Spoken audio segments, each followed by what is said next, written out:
มืดตึ๊บไปตอนนี้เขาก็ได้ข่าวแล้วเรียบร้อยเดี๋ยวจะไปใส่เรือท่านสมัยเขาเรือสปีดโบ๊ทนะคันว่าวอะไรก็ได้มันหยังอีกแหละบ่อยู่ ลงอย่ามันถือกันเขาใส่ก่อนมากิ๊บเอาใส่มงกลางจะเอาข่าวเต็งข่าวจมูกเปียกพวกต้นเอายับลงไปอีกจะเอาข่าวใส่โอ้ยคุณน่ากันจนเราได้งุ้มแหละโว้ยสมคบเบิดสมพอบ่เห็นเนาะบ่เห็นเป็นลิ้นน้ำเอายกยึบไอ้ยาไอ้ยาสบายดีท่านผู้ชมมามื้อนี้เขาสิพาท่านผู้ชมไปเอาเข่าเนาะคือตอนนี้น้ำมันได้ขึ้นมาฮอตพี่ละการไปการมาแถวนี้เนี่ยคนทางแถวนี้มันใส่การบ่ได้แล้วรถมันเที่ยวบ่ได้แล้วเดี๋ยวเขาสิใส่มีแต่ใส่เรือถึงจะไปได้ตอนนี้เขาตอนเช้าเขาเอาเข่าไปสีเนี่ยน้ำมันยังบดหลายปันนี้มันยังบดทางนี้มันยังเว้นไปได้อยู่เมื่อเช้านี่แต่มาตอนแรงนี่มาตอนแรงไปบ่ได้เลยเบิ่งเรือเฮาเมื่อเช้านี่โนนนี่ยังพักหลายนึงมาตอนแรงเรือเฮาก็ไปไวขนาดเดี๋ยวเอากระเป๋าใส่อันนี้ก่อนทาในตี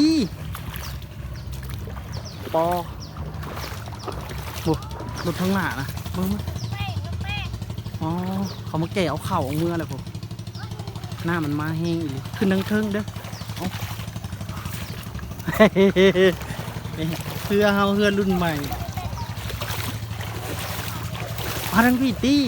ทั้งนั้นมันเลือกใจทั้งซีนะมาไปมันกันยังใครก็มันบดตกซีจะแต่แบดเบิร์ดอะไรจูนแบดได้น้อยเดียวนะโอ้ยังมักไก่นะ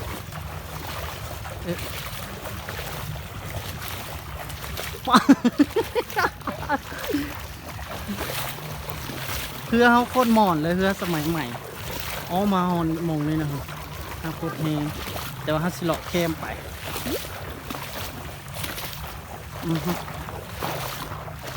เอ๊ะ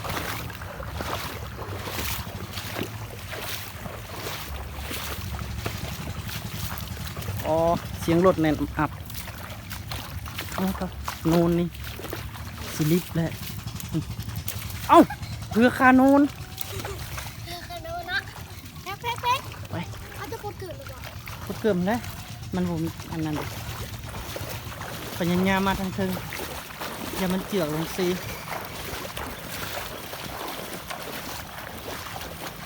ระวังต่อไม้แต่ยังส้มๆเอาเบ๊กเกิดเป็นก้นขาดป้อมีจะวาวเลยไปทางเทิงเดี๋ยวเขาจะเอาเรือเขาไปจอดได้อ๋อเบ็ดต่ำเบ็ดต่ำเดี๋ยวตอนนี้เขาก็มาฮอดบนจอดไว้แล้วนี่เอามาเทียบไว้นี่แหละปุ๊บบนเฮามาเมื่อเช้านี้นะยังมาได้อยู่ทางไม่แค่มันมาแบบนี้แหละแล้วเฮาก็มาขึ้นในนี้ดึงเข้ามาไว้นี่เดี๋ยวเขาสิพดทำการผูกเครือก่อนอ๋อเดี๋ยวเขาสิทำการผูกเครือไว้ก่อนนี่เนาะแล้วก็ผูกไว้นี่เรียบร้อยวิธีผูกเครือเฮาเดี๋ยวผากไว้นี่ก่อนเดี๋ยวเขาสิออกไปเอาเข่ากันทุกคนตอนนี้ก็ได้ฝากเครือไว้ละเดี๋ยวเขาสิพากันอยากออกไปเอาเข่าอยู่โฮงสีก่อนอ๋อเสียงรถเน่นเข่ามันหลายปะทุ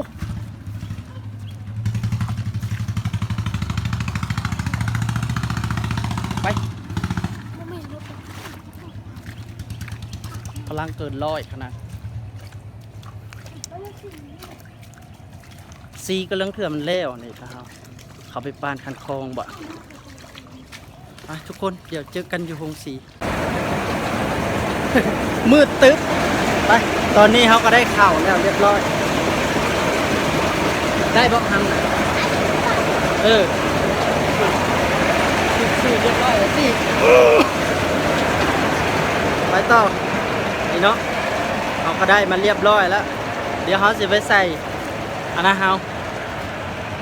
เดี๋ยวจะไปใส่เรือท่านสมัยเฮาเรือสปีดโบ๊ทนะคันว่าวอะไรก็ได้เอาไปใส่เรือสปีดโบ๊ทมันหยังอีกแหละบ่อยู่ เอ๊ะ นี่ว่าไงนี่ว่าที่บ่อยู่วะ เห็นหัวมันยาวๆดิเฮ้ยสิได้สักกระซ่ามือแล้วแหละแบบ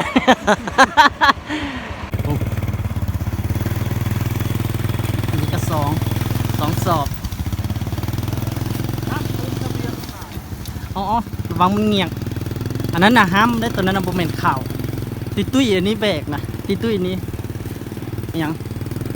ลดลง เขาเอาไปล่างดินี่ตอนนี้แบนเฮากับสิเบิร์ดแล้วจักสิฮอดเฮือหรือเปล่าอ๋อเท่า เอาหลุดมาบ่ได้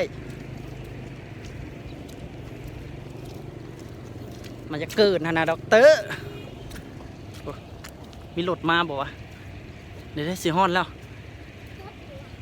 จักคือผลตดนี่ผลตดแหละผลเริ่มตดแล้ว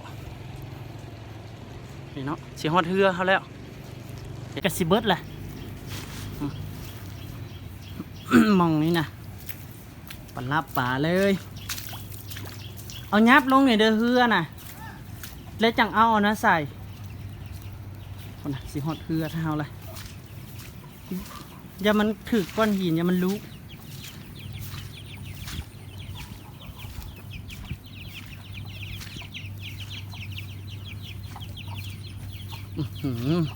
มือแรงนี่เรียบร้อยแล้วแถวนี้นะครับฝนตกนะเอาเพื่อหมัดไว้อยู่เอาลงน้ำเลิกๆพุ่นนะตอนนี้เขาก็ได้แก้เฮือแล้วท่านจูนกำลังแก้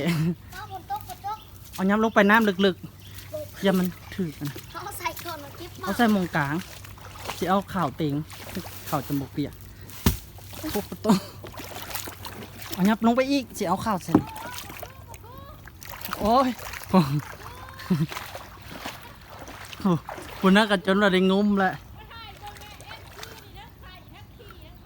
โว้ยสมะขบเบิดสมพอบ่เห็นเนาะบ่เห็นเป็นลิ้นน้ำนี่โอ้เอาหลายมือขนาดเนาะนี่ตอนนี้เขาก็ใส่กระบะเพื่อเขาเรียบร้อยแล้ว แต่งเสื้อก่อนเสื้อก่อนแล้วก็มีค เอา น เอา จัดกัน ไปนี่ นี่แหละ ไปเรียบร้อย ลึก อุ้ยไปทางเครื่องนี่นี่เนาะแบตเขาก็สิเบิดพอแบตโอ้ยสปีดโบ๊ทเขาน่ะแบบมอนเป็นมอนเลยนะ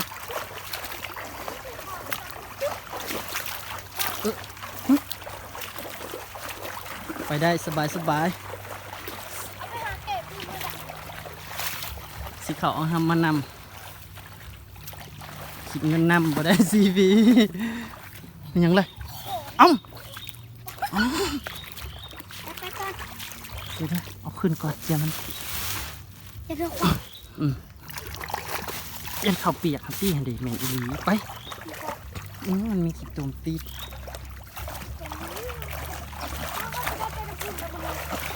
ไป เขาปีกปุ๊บ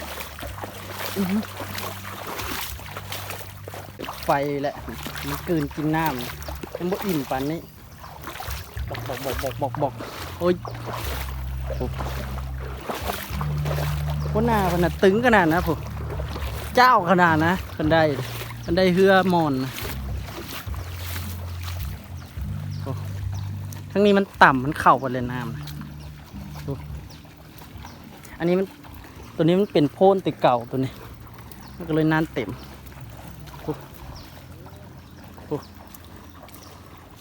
เต็มหมดเลยแถวนี้นะก็จะไปโค้งไก่แท่นั้นนะโค้งไก่โพดเอายกยึบไอ้ยาไอ้ยาอ๋อน้ำเข้าแล้วไป แปลงพี่แปลงดูพี่แปลงเกลือ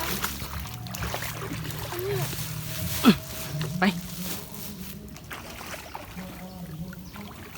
หอดขึ้นถึงเฮือนเลย อุ้ยเว้ย อ๋อมือแรงนี่เรียบร้อยแถวนี้นะโอ้ ว่ามันจะได้อยู่มันมืดไปได้ อ๋อเราเป็นที่เขานี่แหละที่เขาตูบน้อยนี่แหละอ๋อมือแรงนี่รีบเบิ้ลเลยแถวนี้นะอันนี้นะมือสะพอแล้ว เอาไม่ซะ พอแล้วมันจิฮักโอ้แป๊บเดียวได้นี่นะโอ้โอ้คลิปนี้มีซ้ำนี่ทุกคนไปเดี๋ยวเราเก็บเข่าก่อนเอาเข่าเอามันทำออกก่อน เอาเข้ากันนะแม่ ไปเจอกันคลิปหน้าคลิปต่อไปฝากติดตามกดไลค์กดแชร์ให้ด้วยทุกคนเพื่อเป็นกำลังใจให้พวกเรา